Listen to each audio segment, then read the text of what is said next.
ವಾರ್ತೆಯ ಮುಖ್ಯಾಂಶಗಳು. ರಾಮಕೃಷ್ಣ ಹೆಗಡೆ ಜನ್ಮ ಶತಮಾನೋತ್ಸವಕ್ಕೆ ಚಾಲನೆ ನೀಡಿದ ಬಸವರಾಜ ಹೊರಟ್ಟಿ. ವಿದ್ಯುತ್ ಸಮಸ್ಯೆಗಳ ಕುರಿತು ಹೆಸ್ಕಾಂ ಅಧ್ಯಕ್ಷರು ಮತ್ತು ಅಧಿಕಾರಿಗಳ ಜೊತೆ ಸಭೆ ನಡೆಸಿದ ಶಾಸಕ ಶ್ರೀನಿವಾಸ್ ಮಾನೆ. ಕುಂಬ್ರಿಗದ್ದೆ ಕೆರೆ ಕೋಡಿ ಒಡೆದ ಸ್ಥಳಕ್ಕೆ ಭೇಟಿ ನೀಡಿ ಪರಿಶೀಲನೆ ನಡೆಸಿದ ಶಾಸಕ ಭೀಮಣ್ಣ ನಾಯ್ಕ್. ದಿವಂಗತ ರಾಮಕೃಷ್ಣ ಹೆಗಡೆ ಪ್ರತಿಮೆಗೆ ಮಾಲಾರ್ಪಣೆ ಸಲ್ಲಿಸಿದ ಶಾಸಕ ಆರ್.ವಿ. ದೇಶಪಾಂಡೆ. ಕೃಷಿ ಕ್ಷೇತ್ರದ ಸಾಧನೆಗೆ ಐಸಿಎಸ್ಆರ್ ರಾಷ್ಟ್ರೀಯ ಪ್ರಶಸ್ತಿ. ಉಳಗೋಳ ಪ್ರಸಾದ್ಗೆ ಲಂಡನ್ನಲ್ಲಿ LLM ಪದವಿ. ಇಡಗುಂಜಿಯ ಗಣೇಶ ದೇವರ ದರ್ಶನ ಪಡೆದ ಸಚಿವ ಮಂಕಾಳ್ ವೈದ್ಯ. ಸೆಪ್ಟೆಂಬರ್ 3ರಂದು ಸಿದ್ದಾಪುರದಲ್ಲಿ ನಾಮಧಾರಿ ಮತ್ತು ಈಡಿಗ ಸಮಾಜದ ವತಿಯಿಂದ ಜಿಲ್ಲಾ ಮಟ್ಟದ ಚಿಂತನಾ ಶಿಬಿರ. ಆಗಸ್ಟ್ 29ರಂದು ಮಾಜಿ ಮುಖ್ಯಮಂತ್ರಿ ದಿವಂಗತ ರಾಮಕೃಷ್ಣ ಹೆಗಡೆಯವರ ಜನ್ಮ ಶತಮಾನೋತ್ಸವ ನಿಮಿತ್ತ ನಗರದ ಯಲ್ಲಾಪುರ ವೃತ್ತದಲ್ಲಿರುವ ರಾಮಕೃಷ್ಣ ಹೆಗಡೆಯವರ ಪ್ರತಿಮೆ ಬಳಿ ಶುಕ್ರವಾರ ಕಾರ್ಯಕ್ರಮವನ್ನು ಹಮ್ಮಿಕೊಳ್ಳಲಾಗಿತ್ತು. ಈ ಒಂದು ಕಾರ್ಯಕ್ರಮಕ್ಕೆ ಸಭಾಪತಿ ಬಸವರಾಜ ಹೊರಟ್ಟಿ ಅವರು ಆಗಮಿಸಿ ದಿವಂಗತ ರಾಮಕೃಷ್ಣ ಹೆಗಡೆಯವರ ಪ್ರತಿಮೆಗೆ ಮಾಲಾರ್ಪಣೆ ಸಲ್ಲಿಸಿ ಜನ್ಮ ಶತಮಾನೋತ್ಸವಕ್ಕೆ ಚಾಲನೆ ನೀಡಿದರು. ನಂತರ ಮಾತನಾಡಿದ ಅವರು, ರಾಮಕೃಷ್ಣ ಹೆಗಡೆಯವರು ಒಬ್ಬ ರಾಷ್ಟ್ರ ನಾಯಕ ಮತ್ತು ಮೌಲ್ಯಯುತ ರಾಜಕಾರಣಿಯಲ್ಲದೆ ಕರ್ನಾಟಕದ ರಾಜಕೀಯ ಇತಿಹಾಸದಲ್ಲಿ ನೈತಿಕತೆ, ಪಾರದರ್ಶಕತೆ ಮತ್ತು ವಿಕೇಂದ್ರೀಕರಣದ ಪರ್ಯಾಯವಾಗಿ ಹೆಸರು ಮಾಡಿದ ಮಹಾನ್ ವ್ಯಕ್ತಿ ಎಂದು ಹೇಳಿದರು. ಅಲ್ಲದೆ ಮುಂದೆ ಬರುವಂತ ಬೆಳಗಾವಿ ಅಧಿವೇಶನದಲ್ಲಿ ರಾಮಕೃಷ್ಣ ಹೆಗಡೆ ವೃತ್ತ ಎಂದು ನಾಮಕರಣ ಮಾಡಲು ಸರಿಯಾಗಿ ಮನವಿ ಸಲ್ಲಿಸಿದರೆ ಅದನ್ನು ಪರಿಗಣಿಸಿ ಮಾಡಿಕೊಡುವುದಾಗಿ ಭರವಸೆ ನೀಡಿ ಮತ್ತು ಮುಂದಿನ ಯುವ ಪೀಳಿಗೆಗೆ ರಾಮಕೃಷ್ಣ ಹೆಗಡೆಯವರಂತಹ ರಾಷ್ಟ್ರ ನಾಯಕ ಇದ್ದರು ಎಂಬುದು ಗೊತ್ತಾಗಬೇಕು ಎಂದು ಹೇಳಿದರು. ಈ ಸಂದರ್ಭದಲ್ಲಿ ಕೆಪಿಸಿಸಿ ಸದಸ್ಯ ದೀಪಕ್ ಹೆಗಡೆ ದೊಡ್ಡೂರು, ಜಿಲ್ಲಾ ಗ್ಯಾರಂಟಿ ಅಧ್ಯಕ್ಷ ಸತೀಶ್ ನಾಯ್ಕ್, ಜ್ಯೋತಿ ಪಾಟೀಲ್, ಗೀತಾ ಶೆಟ್ಟಿ, ಗಣೇಶ್ ದಾವಣಗೆರೆ ಮುಂತಾದವರು ಉಪಸ್ಥಿತರಿದ್ದರು. ಬರುವಂತ ಬೆಳಗಾವಿ ಅಧಿವೇಶನ ರೇಸ್ ಮಾಡಿ ನಾನು ಖಂಡಿತವಾಗಿ ಆ ಹೆಸರನ್ನು ಮಾಡುವಂತ ಕೆಲಸವನ್ನು ಮಾಡ್ತೀನಿ. ಇಲ್ಲಿ ಮೊದಲು ಮಾಡಿ ಕಳಿಸ್ಬೇಕು, ಆಮೇಲೆ ಗೌರ್ಮೆಂಟ್ ಡೈರೆಕ್ಟ್ ಅದೇನು ದೊಡ್ಡ ಕೆಲಸ ಅಲ್ಲ. ಇಂಥವ್ರ ಹೆಸರು ಹಾಕಿ ಏನು ಯಾವ ತಕರಾರು ಇರೋದಿಲ್ಲ, ಏನು ಬರದ ಇನಾನಿಮಸ್ಲಿ ಅಲ್ಲಿ ಪಾಸ್ ಅಂತ ಮಾಡಿಸ್ಕೊಡ್ತೀನಿ.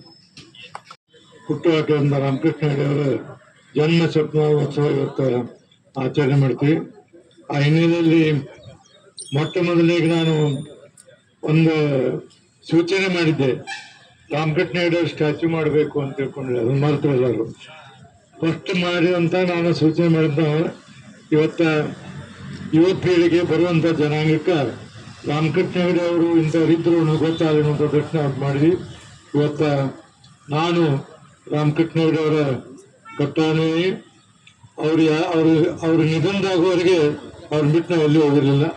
ಅಂತ ಒಬ್ಬ ರಾಷ್ಟ್ರ ನಾಯಕರನ್ನ ನಾನು ಬಹಳ ಗೌರವದಿಂದ ಮತ್ತು ಪ್ರೀತಿಯಿಂದ ನೋಡ್ತಿದ್ದೆ. ಈ ಹಿನ್ನೆಲೆಯಲ್ಲಿ ರಾಮಕೃಷ್ಣ ಹೆಗಡೆ ಅವರ ಜನ್ಮ ಶತಾಬ್ದಿಯಲ್ಲಿ ನಾವೆಲ್ಲ ಭಾಗವಹಿಸೋಣ.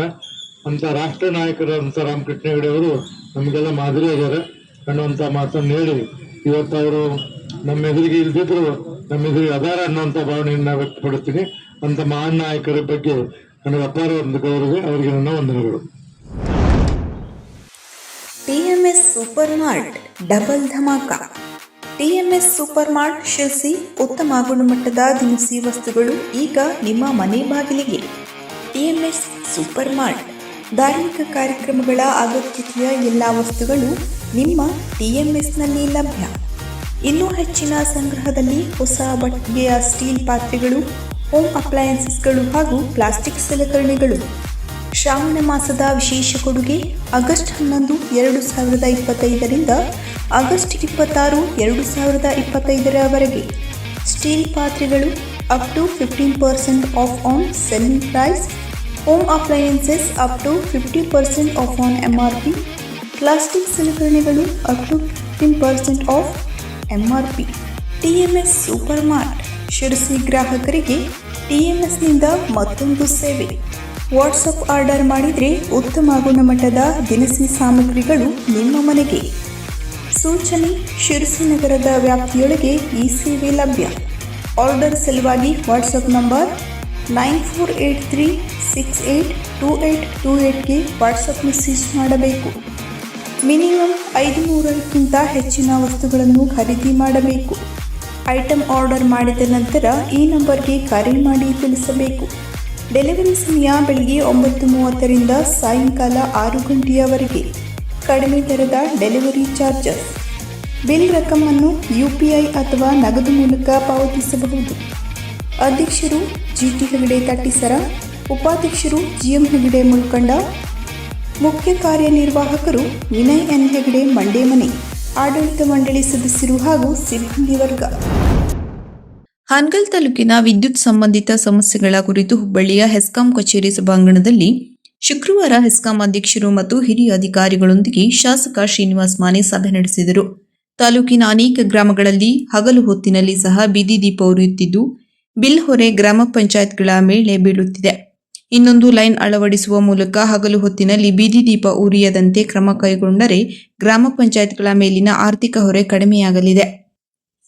ಈ ನಿಟ್ಟಿನಲ್ಲಿ ರಾಜ್ಯದಲ್ಲಿಯೇ ಪ್ರಾಯೋಗಿಕವಾಗಿ ಹಾನಗಲ್ ತಾಲೂಕಿನಲ್ಲಿ ಯೋಜನೆ ರೂಪಿಸಿ ಲೈನ್ ಅಳವಡಿಸಬೇಕು. ಅದಕ್ಕೆ ತಗಲುವ ವೆಚ್ಚದಲ್ಲಿ ಅರ್ಧ ಹಣವನ್ನು ಆಯಾ ಗ್ರಾಮ ಪಂಚಾಯತ್ಗಳು ಭರಿಸಲಿದ್ದು, ಉಳಿದರ್ಧ ಹಣವನ್ನು ಹೆಸ್ಕಾಂ ಭರಿಸಿದರೆ ಯೋಜನೆ ಪೂರ್ಣಗೊಳಿಸಬಹುದಾಗಿದೆ ಎಂದು ಶಾಸಕ ಮಾನೆಯವರ ಅಭಿಪ್ರಾಯಕ್ಕೆ ಅಧಿಕಾರಿಗಳು ಸ್ಪಂದಿಸಿದರು.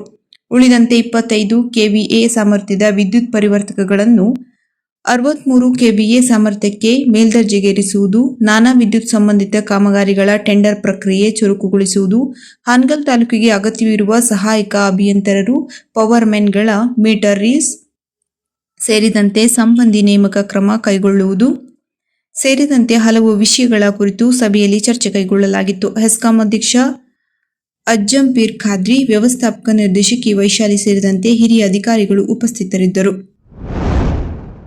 ಕಳೆದ 3 ದಿನಗಳಿಂದ ಉತ್ತರ ಕನ್ನಡ ಜಿಲ್ಲೆಯಲ್ಲಿ ಧಾರಾಕಾರ ಸುರಿಯುತ್ತಿರುವ ಮಳೆಗೆ ತಾಲೂಕಿನ ಸದಾಶಿವಹಳ್ಳಿ ಪಂಚಾಯತ್ ವ್ಯಾಪ್ತಿಯ ಕುಂಬ್ರಿಗದ್ದೆ ಕೆರೆ ಕೋಡಿ ಒಡೆದು ಅಡಿಕೆ ತೋಟಗಳಿಗೆ ನೀರು ನುಗ್ಗಿತ್ತು. ಈ ಹಿನ್ನೆಲೆಯಲ್ಲಿ ಮಳೆಯನ್ನು ಲೆಕ್ಕಿಸದೆ ಶಾಸಕ ಭೀಮಣ್ಣ ನಾಯ್ಕ ಅವರು ಗುರುವಾರ ಕೈಯಲ್ಲಿ ಛತ್ರಿ ಹಿಡಿದುಕೊಂಡು ಅಧಿಕಾರಿಗಳ ಜೊತೆ ಸ್ಥಳಕ್ಕೆ ಭೇಟಿ ನೀಡಿ ಪರಿಶೀಲನೆ ನಡೆಸಿ ಅಧಿಕಾರಿಗಳಿಗೆ ಅಡಿಕೆ ತೋಟಗಳಿಗೆ ನೀರು ನುಗ್ಗದಂತೆ ಅಗತ್ಯ ಕ್ರಮ ಕೈಗೊಳ್ಳುವಂತೆ ಸ್ಥಳದಲ್ಲಿಯೇ ಸೂಚನೆ ನೀಡಿದರು.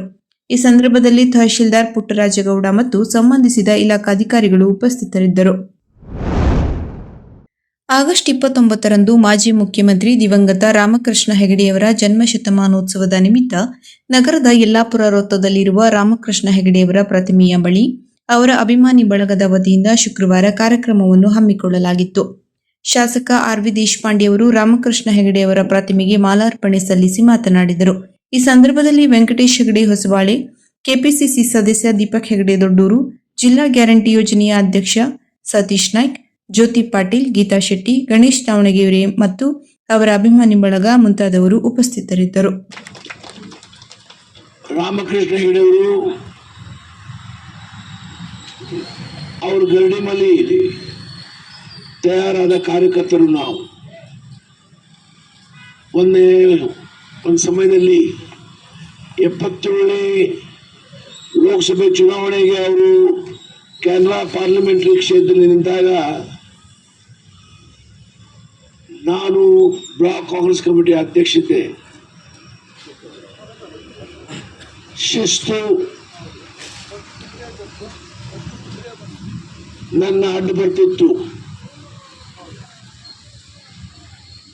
ಕಾಂಗ್ರೆಸ್ ಪಕ್ಷದ ಅಧ್ಯಕ್ಷ ನಾನೇ ಇದ್ದ ಮೂಲಕ ಶಿಸ್ತು ಉಲ್ಲಂಘನೆ ನನ್ನ ಮಾಡ್ಲಿಕ್ಕೆ ಬರ್ತಿದ್ದಿಲ್ಲ. ಹಾಗಾಗಿ ಆ ಚುನಾವಣೆಯಲ್ಲಿ ನನ್ನ ಮನೆಯಲ್ಲಿ ನನ್ನ ತಾಯಿ, ನನ್ನ ತಂದೆಯವರು, ನನ್ನ ಸೌಭಾಗ್ಯತರು ಎಲ್ಲರೂ ನಮ್ಮ ಕಡೆ ಓಟ್ ಹಾಕಿದರು. ಬಟ್ ನನಗೆ ಹಾಕಲಿಕ್ಕೆ ಅವಕಾಶ ಇದ್ದಿಲ್ಲ. ಯಾಕಂದರೆ ನಾನೇ ಕಾಂಗ್ರೆಸ್ ಪಕ್ಷದ ಅಧ್ಯಕ್ಷತೆ. ಆ ಸಮಯದಲ್ಲಿ ಅವರು ರಾಷ್ಟ್ರದ ಹಣಕಾಸು ಸಚಿವರು ಆಗ್ತಾರೆ ಅಂತ ಎಲ್ಲರಿಗೂ ಭರವಸೆ ಆಗಿತ್ತು. ಪತ್ರಿಕೆಗಳು ಅಪಕಾರ ಬರ್ತಿದ್ರು. ಆ ದುರ್ದೈವದಿಂದ ಉತ್ತರ ಕನ್ನಡ ಜಿಲ್ಲೆಯ ಮತದಾರರು ಅವರು ಹೆಚ್ಚಿನ ಮತದ ಬೆಂಬಲ ಕೊಟ್ಟಿಲ್ಲ. ಹಾಗಾಗಿ ಅದು ನಮಗೆ ನೋಡುವ ಅವಕಾಶ ಸಿಕ್ಕಿಲ್ಲ. ಏನೂ ಇರಲಿ, ಅವರು ಜನತಾ ಪಾರ್ಟಿಯ ಜನಕರು. ಜನತಾ ಪಾರ್ಟಿಗೆ ರಾಷ್ಟ್ರಮಟ್ಟದಲ್ಲಿ ಅಧಿಕಾರದಲ್ಲಿ ತರಲಿಕ್ಕೆ ಪೂಜ್ಯ ಶ್ರೀ ಚಂದ್ರಶೇಖರ ಶಿವ ಜೊತೆ ರಾಮಕೃಷ್ಣ ಹೆಗಡೆಯವರ ಹೆಚ್ಚಿನ ಒಂದು ಶಕ್ತಿ ಇದೆ ಅಂತ ನಾನು ಭಾವಿಸಿದ್ದೇನೆ. ಇವತ್ತು ನಾವು ಈ ರಾಜಕೀಯ ಜೀವನದಲ್ಲಿ ಈ ಕ್ಷೇತ್ರದಲ್ಲಿ ಈ ಸ್ಥಾನಮಾನದಲ್ಲಿ ಇರಬೇಕಾದ್ರೆ ರಾಮಕೃಷ್ಣ ಹೆಗಡೆ ಆಶೀರ್ವಾದ ಬಹಳ ದೊಡ್ಡದೆ ಅಂತ ನಾನು ಹೇಳ್ತಾ ಇದ್ದೇನೆ.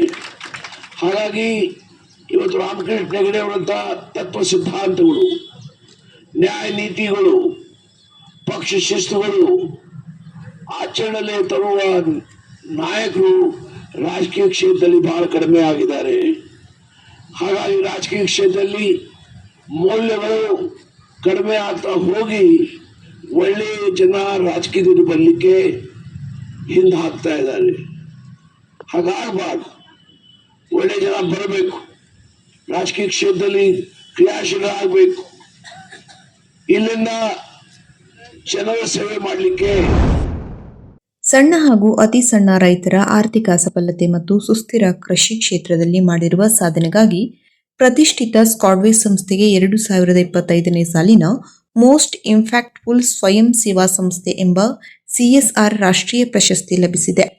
ಬ್ರಾಂಡ್ ಹೊಂಚೋಸ್ ಸಂಸ್ಥೆ ದೇಶದಾದ್ಯಂತ ನಡೆಸಿದ ಸಮೀಕ್ಷೆಯಲ್ಲಿ ಕೃಷಿ ಭೂಮಿಯ ಫಲವತ್ತತೆ, ಸಣ್ಣ ರೈತರ ಆದಾಯ ಮೌಲ್ಯದ ಹೆಚ್ಚಳ, ಸಂಪೂರ್ಣ ಸಾವಯವ ಕೃಷಿಯೊಂದಿಗೆ ಸುಸ್ಥಿರ ಕೃಷಿ ಅಳವಡಿಕೆಯಲ್ಲಿ ಮಾಡಿರುವ ಹೊಸ ರೀತಿಯ ಪ್ರಯತ್ನಗಳನ್ನು ಗುರುತಿಸಿ ಪ್ರಶಸ್ತಿ ನೀಡಲಾಗಿದೆ.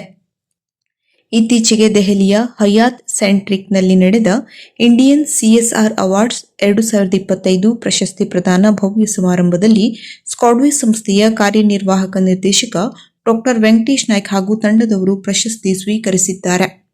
ಅಭಿನಂದನೆ. ರಾಷ್ಟ್ರಮಟ್ಟದ ಮೋಸ್ಟ್ ಇಂಪ್ಯಾಕ್ಟ್ಫುಲ್ ಸ್ವಯಂ ಸೇವಾ ಸಂಸ್ಥೆ ಎಂಬ CSR ಪ್ರಶಸ್ತಿ ಪಡೆದ ಸ್ಕಾಡ್ವೇ ಸಂಸ್ಥೆಯ ಶ್ರಮಕ್ಕೆ ಹಾಗೂ ರೈತರ ಪರ ಕಾಳಜಿಗೆ ಮಾನ್ಯ ಮೀನುಗಾರಿಕೆ, ಬಂದರು ಮತ್ತು ಒಳನಾಡು ಜಲಸಾರಿಗೆ ಹಾಗೂ ಜಿಲ್ಲಾ ಉಸ್ತುವಾರಿ ಸಚಿವರಾದ ಶ್ರೀ ಮಂಕಾಳ್ ವೈದ್ಯ, ಸಂಸದರಾದ ಶ್ರೀ ವಿಶ್ವೇಶ್ವರ ಹೆಗಡೆ ಕಾಗೇರಿ, ಶಾಸಕರಾದ ಶ್ರೀ ಭೀಮಣ್ಣ ನಾಯ್ಕ್, ಶಿವರಾಮ್ ಹೆಬ್ಬಾರ್, ಆಡಳಿತ ಮಂಡಳಿಯ ಅಧ್ಯಕ್ಷ ಡಾಕ್ಟರ್ ಹಿಚಿ ಬೋರಲಿಂಗಯ್ಯ ಸೇರಿದಂತೆ ಹಲವಾರು ಗಣ್ಯರು ಸ್ಕಾಡ್ವೇ ಸಂಸ್ಥೆಯ ಸಾಧನೆಗೆ ಅಭಿನಂದನೆ ಸಲ್ಲಿಸಿದ್ದಾರೆ. ದೆಹಲಿಯ ಸುಪ್ರೀಂ ಕೋರ್ಟ್ನಲ್ಲಿ ವಕೀಲ ವೃತ್ತಿ ನಡೆಸುತ್ತಿರುವ ಯುವ ನ್ಯಾಯವಾದಿ ತಾಲೂಕಿನ ಹುಳಗೋಳದ ಪ್ರಸಾದ್ ಹೆಗಡೆಯವರು ಲಂಡನ್ನ ಪ್ರತಿಷ್ಠಿತ ಲಂಡನ್ ಸ್ಕೂಲ್ ಆಫ್ ಎಕನಾಮಿಕ್ಸ್ ವಿದ್ಯಾಸಂಸ್ಥೆಯಲ್ಲಿ LLM ಪದವಿಯನ್ನು ಉನ್ನತ ಶ್ರೇಣಿಯಲ್ಲಿ ಗಳಿಸಿದ್ದಾರೆ. ಹಿಂದೆ ಅಹಮದಾಬಾದ್ನ ಗುಜರಾತ್ ನ್ಯಾಷನಲ್ ಲಾ ಸ್ಕೂಲ್ನಲ್ಲಿ ಕಾನೂನು ಪದವಿ ಪಡೆದಿದ್ದ ಇವರು ಸುಪ್ರೀಂ ಕೋರ್ಟ್ನ ಪ್ರಸಿದ್ಧ ಹಿರಿಯ ನ್ಯಾಯಾಧೀಶ PS ನರಸಿಂಹ ಅವರ ಜೊತೆಗೆ ಕೆಲಸ ಮಾಡುವ ಅನುಭವದ ಜೊತೆಗೆ ಹಿರಿಯ ನ್ಯಾಯವಾದಿ ಪರಮೇಶ್ವರ್ ಅವರ ಜೊತೆ ಕೆಲಸ ಮಾಡಿದ್ದರು. ಇದೀಗ ಹೆಗಡೆ ಅವರು ಭಾರತದ ಹಿರಿಯ ವಕೀಲ, ಹೆಚ್ಚುವರಿ solicitor general Suryaprakash V Raju ಅವರೊಂದಿಗೆ ಸುಪ್ರೀಂ ಕೋರ್ಟ್ನಲ್ಲಿ ಭಾರತದ ತನಿಖಾ ಸಂಸ್ಥೆಗಳ ಕೆಲವು ಪ್ರಕರಣದ ನ್ಯಾಯದಾನ ವಿಚಾರದಲ್ಲೂ ಕೆಲಸ ಮಾಡುತ್ತಿದ್ದಾರೆ. ಪ್ರಸಾದ್ ಹೆಗಡೆ ಎಳೆಯ ವಯಸ್ಸಿನಲ್ಲಿಯೇ ಸುಪ್ರೀಂ ಕೋರ್ಟ್ನಲ್ಲಿ ವಕೀಲ ವೃತ್ತಿಯ ಆರಂಭದ ಜೊತೆಗೆ ಹಿರಿಯರ ಸಾಂಗತ್ಯ ಹಾಗೂ ಪ್ರಮುಖ ಪ್ರಕರಣಗಳ ಪರ ವಾದ ಮಂಡನೆಗಳಲ್ಲಿ ಗಮನಾರ್ಹವಾಗಿ ಗುರುತಿಸಿಕೊಂಡಿದ್ದಾರೆ. ಪ್ರಸಾದ್ ಹೆಗಡೆ ಹಿರಿಯ ಕೃಷಿ ವಿಜ್ಞಾನಿ ಡಾಕ್ಟರ್ ಸತೀಶ್ ಹೆಗಡೆ, ಆರತಿ ಹೆಗಡೆ ಅವರ ಪುತ್ರ ರಾಧಾ ಹಾಗೂ GM ಹೆಗಡೆ ಹುಳಗೋಳ ಮೊಮ್ಮಗ ಎಲ್ಲರೂ ಉಲ್ಲೇಖನೀಯ.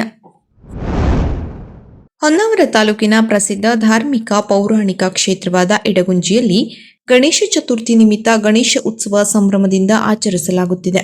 ಬೆಳಗ್ಗೆಯಿಂದಲೇ ದೇವಾಲಯಕ್ಕೆ ಭಕ್ತರು ಆಗಮಿಸಿ ದೇವರ ದರ್ಶನ ಪಡೆಯುತ್ತಿದ್ದಾರೆ. ಇಡಗುಂಜಿ ಸುತ್ತಮುತ್ತಲಿನ ನಾಗರಿಕರು ತಮ್ಮ ತಮ್ಮ ಜಮೀನಿನಲ್ಲಿ ಬೆಳೆದ ಫಲಾವಳಿಗಳನ್ನು ತಂದು ದೇವಾಲಯದ ಒಳಗೆ ಮಂಟಪ ಮಾಡುವ ಮೂಲಕ ಸೇವೆ ಸಲ್ಲಿಸಿದ್ದಾರೆ. ಗಣೇಶ ಚತುರ್ಥಿ ಪ್ರಯುಕ್ತ ಬಾಲಗಣಪನಿಗೆ ವಿಶೇಷ ನೈವೇದ್ಯ ಮಾಡಲಾಗಿದೆ. 21 ಬಗೆಯ ಪಂಚಕಜಾಯ ನೈವೇದ್ಯ ಸಮರ್ಪಿಸಲಾಯಿತು. ದೇವರಿಗೆ 3 ಹೊತ್ತು ಪೂಜೆ ಸಲ್ಲಿಸಲಾಗುತ್ತದೆ. ಬುಧವಾರ ಸುಮಾರು 52 ಕೆಜಿ ಪಂಚಕಜಾಯ, ಕೊಪ್ಪರಿಗೆಯಲ್ಲಿ 360 ತೆಂಗಿನಕಾಯಿ ಸಮರ್ಪಣೆ ಮಾಡಲಾಗಿದೆ. ಮೀನುಗಾರಿಕೆ, ಬಂದರು ಮತ್ತು ಒಳನಾಡು ಸಚಿವರಾದ ಮಂಕಾಳ್ ವೈದ್ಯ ಅವರು ತಮ್ಮ ಪುತ್ರಿ ಭೀನಾ ವೈದ್ಯ ಅವರೊಂದಿಗೆ ಇಡಗುಂಜಿ ದೇವಾಲಯಕ್ಕೆ ಆಗಮಿಸಿ ದೇವರ ದರ್ಶನ ಪಡೆದುಕೊಂಡರು. ನಗರದ ಪತ್ರಿಕಾ ಭವನದಲ್ಲಿ ಬ್ರಹ್ಮಶ್ರೀ ನಾರಾಯಣ ಗುರು ಶಕ್ತಿಪೀಠ ಕರದಾಳು, ಚಿತ್ತಾಪುರ ಇದರ ಪೀಠಾಧಿಪತಿಗಳು ಹಾಗೂ ರಾಷ್ಟ್ರೀಯ ಈಡಿಗ ಮಹಾಮಂಡಳಿಯ ರಾಷ್ಟ್ರೀಯ ಅಧ್ಯಕ್ಷರಾದ ಪೂಜ್ಯ ಶ್ರೀ ಡಾಕ್ಟರ್ ಶ್ರೀ ಶ್ರೀ ಶ್ರೀ ಪ್ರಣವಾನಂದ ಸ್ವಾಮಿಗಳ ನೇತೃತ್ವದಲ್ಲಿ ಸುದ್ದಿಗೋಷ್ಠಿಯನ್ನು ಕರೆಯಲಾಗಿತ್ತು. ಸುದ್ದಿಗೋಷ್ಠಿಯನ್ನು ಉದ್ದೇಶಿಸಿ ಮಾತನಾಡಿದ ಅವರು, ಸೆಪ್ಟೆಂಬರ್ 3ರಂದು ಸಿದ್ದಾಪುರದಲ್ಲಿ ನಡೆಯಲಿರುವ ಉತ್ತರ ಕನ್ನಡ ಜಿಲ್ಲಾ ಮಟ್ಟದ ಚಿಂತನ ಶಿಬಿರ ನಡೆಸುವುದಾಗಿ ಶುಕ್ರವಾರ ತಿಳಿಸಿದ್ದಾರೆ. ನಂತರ ಸ್ವಾಮೀಜಿಯವರಿಗೆ ಈ ಶಿಬಿರದ ಉದ್ದೇಶ ಏನೆಂದು ಪತ್ರಕರ್ತರು ಪ್ರಶ್ನೆ ಕೇಳಿದಾಗ ಅವರು ಈ ರೀತಿಯಾಗಿ ಹೇಳಿಕೆ ನೀಡಿದರು. ಈ ಸಂದರ್ಭದಲ್ಲಿ ಇರ್ವಿಗ ಮಹಾಮಂಡಳಿಯ ಜಿಲ್ಲಾಧ್ಯಕ್ಷರಾದ ದೇವರಾಜ್ ಡಿ ನಾಯ್ಕ್ ಮತ್ತು ಸಮಾಜ ಬಾಂಧವರು ಉಪಸ್ಥಿತರಿದ್ದರು. ನೋಡಿ, ಜಿಲ್ಲೆಯಲ್ಲಿ ನಾಮಧಾರಿ ಈಡಿಗ ಸಮುದಾಯದ ಸಮುದಾಯದ ನಾಯಕರುಗಳು ಹಾಗೂ ರಾಜಕೀಯ ಪ್ರತಿನಿಧಿಗಳು ಸೇರಿಸಿಕೊಂಡೊಂದು ಒಂದು ಚಿಂತನ ಶಿಬಿರವನ್ನೇ ಸೆಪ್ಟೆಂಬರ್ 3ನೇ ತಾರೀಕು ಸಿದ್ದಾಪುರದ ಬಾಲಭವನಲ್ಲಿ ಕರೆದಿದ್ದೀವಿ. ಯಾಕೆಂದರೆ ಕಳೆದ 1 ವರ್ಷದ ಹಿಂದೆ ಶಿರೂರು ಗುಡ್ಡ ಕುಸಿದು ಬಿದ್ದು 7 ಜನ ನಾಮಧಾರಿ ಈಡಿಗರು ಸತ್ತೋದ್ರೂ ಕೂಡ ಜಿಲ್ಲಾ ಉಸ್ತುವಾರಿ ಸಚಿವರು ಸೇರಿದಂತೆ ಯಾರೂ ಕೂಡ ಅದಕ್ಕೆ ಸಹಕಾರವನ್ನು ನೀಡಲಿಲ್ಲ, ಯಾವುದೂ ಕೂಡ ಅನುದಾನವನ್ನು ಕೊಡಿಸಿರಲಿಲ್ಲ. ಬರೀ ಒಂದು 5 ಲಕ್ಷ ರೂಪಾಯಿಯನ್ನು ಕೊಟ್ಟು ಅವರಿಗೆ ಕೈ ಬಿಟ್ಟಿರ್ತಕ್ಕಂಥದ್ದು. ಆದರೆ ಇತ್ತೀಚಿನ ದಿನಗಳ RCB ಅವರದ್ದು ಕಾಲು ತುಳಿತಾದ ಮೇಲೆ 11 ಜನ ಡೆತ್ ಆದರು. ಆದರೆ ಅವರಿಗೆಲ್ಲ 25 ಲಕ್ಷ ರೂಪಾಯಿ ಮನೆ ತಂದು ಕೊಟ್ಟರು. ಆದರೆ ಈ ಮೊನ್ನೆ ಮುಗುವೀರ ಸಮುದಾಯದ ಒಂದು 4-5 ಜನ ಡೆತ್ ಆದ ಅವ್ರಿಗೂ 10 ಲಕ್ಷ ತಗೊಂಡು ಕೊಟ್ಟರು. ನಾವು ಸ್ವಾಗತ ಮಾಡ್ತೇವೆ, ನಾವು ಬೇಡ ಅಂತ ಹೇಳುವುದಿಲ್ಲ. ಆದರೆ ಒಂದು ಕೈಯಲ್ಲಿ ಒಬ್ಬರಿಗೆ ಬೆಣ್ಣ ಒಬ್ಬರಿಗೆ ಸುಣ್ಣೆ ಅಂತಕ್ಕಂಥದ್ದು ಆಗಬಾರದಂತಕ್ಕಂಥ ರೀತಿಯಲ್ಲಿ ಮತ್ತೊಂದು ಜಿಲ್ಲೆಯ ನಾಮಧಾರಿ ಸಮುದಾಯದ ಈಡಿಗ ಸಮುದಾಯವನ್ನೇ ವ್ಯವಸ್ಥಿತವಾಗಿ ರಾಜಕೀಯವಾಗಿ ತುಳಿಯೋದಕ್ಕೆ ಬಹಳ ದೊಡ್ಡ ಮಟ್ಟದ ಈ ಜಿಲ್ಲೆಯಲ್ಲಿ ವ್ಯವಸ್ಥಿತವಾಗಿ ಹುನ್ನಾರ ನಡೀತಾ ಇದೆ ಅಂತಕ್ಕಂಥದ್ದು ಕೂಡ ನನ್ನ ಆರೋಪ ಇದೆ. ಅದೇ ರೀತಿಯಲ್ಲಿ ಈಡಿಗ ನಾಮಧಾರಿ ಸಮುದಾಯದ ಸರ್ಕಾರಿ ನೌಕರಸ್ಥರನ್ನೇ ಉದ್ದೇಶ ಪೂರ್ವಕವಾಗಿ ಅವರನ್ನ ಬದಲಾವಣೆ ಮಾಡೋದು, ಅವರನ್ನ ಟ್ರಾನ್ಸ್ಫರ್ ಮಾಡುವ ಕೆಲಸ ಜಿಲ್ಲಾ ಉಸ್ತುವಾರಿ ಸಚಿವರ ನೇತೃತ್ವದಲ್ಲಿ ಮಾಡತಕ್ಕಂಥದ್ದು ಕೂಡ ನಮ್ಮ ಗಮನಕ್ಕೆ ಬಂದಿದೆ. ಇದೇ ರೀತಿಯಲ್ಲಿ ಮುಂದುವರಿಸಿದರೆ ಸಮಾಜ ಬೀದಿಗೆ ಬಂದು ಹೋರಾಟ ಮಾಡಬೇಕಾದ ಪರಿಸ್ಥಿತಿ ನಿರ್ಮಾಣವನ್ನೇ ಆಗುತ್ತೆ. ಆದ್ದರಿಂದ ಇದನ್ನೇ ಎಲ್ಲರೂ ಈ ಜಿಲ್ಲೆಯ ಎಲ್ಲ ನಾಯಕರುಗಳನ್ನ ಸೇರಿಸಿಕೊಂಡು ಸಭೆ ಮಾಡಿ ಸಮಾಜಕ್ಕೊಂದು ನ್ಯಾಯವನ್ನು ಒದಗಿಸಬೇಕಾದ ಕೆಲಸ, ಸಮಾಜ ಜಾಗೃತಿ ಆಗಬೇಕಾದ ಕೆಲಸವನ್ನೇ ಆಗಬೇಕು ಅಂತ ಹಿನ್ನೆಲೆಯಲ್ಲಿ ನಾವು ಕೆಲಸವನ್ನು ಮಾಡ್ತಾ ಇದ್ದೀವಿ.